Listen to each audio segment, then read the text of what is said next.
At ayan na nga, for the biyahe na naman, pamilyang ito. Dahil nga birthday ng aming Kuya JJ, napag-usapan na nga lang namin na mamasyal na lang. Kaya for the search of money kung saan magandang pumunta. At eto na nga, pabiyahe na nga kami ngayon papuntang Punta Bell Resort and Farm Adventure dito sa Hermosa, Bataan. Buti na lang talaga umaraw ngayon. Medyo na late na nga kami nakabiyahe dahil sa skeptical lang mami kung tutuloy pa ba kami or hindi na. Dahil nga may paparating na bagyo. Pero dahil sumilip naman si Haring Araw, kaya itinuloy na din namin ang planong di sana matutuloy dahil medyo masama na din ang pakaramdam ko ng araw na yan. At hindi nga kami nagsisi dahil wow naman pala talaga ang resort na ito. Bago mag-swimming, nag-breakfast na nga din muna kami sa restaurant sa loob ng resort. Dahil nga biglaan, wala kaming baon. Buti na lang may restaurant na sila at may pagbilihan din ng mga pika-pika. After kumain, nagsimula na nga kami mamasyal sa loob ng resort. Buti na lang talaga na isipan namin bitbitin itong stroller ni Sela. Very convenient dahil di na namin siya pupuhatin, lalo na at sobrang luwag naman pala nitong resort na napuntahan namin. Ang daming swimming pool. So ano pang hinihintay nyo? Tara na at samahan nyo kami mag-enjoy sa Punta Bell Resort and Farm Adventure!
At super nag-enjoy nga kami dito sa resort na ito.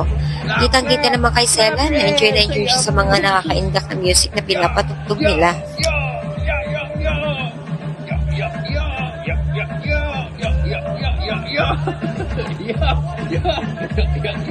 Clap, clap. Clap. Clap, Sela.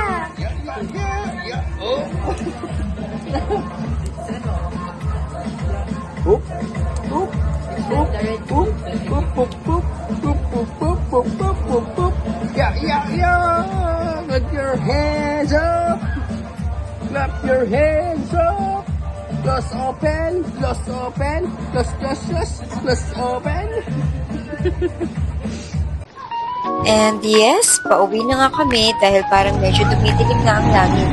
Kasi nga diba, may paparating na bagyo, kaya nag-decide na kami umuwi. Pero ganun pa man, sobrang nag-enjoy naman ang mga kids kahit na very short lang ang time namin. I hope nag-enjoy din kayo manood ng ating vlog. Until next time!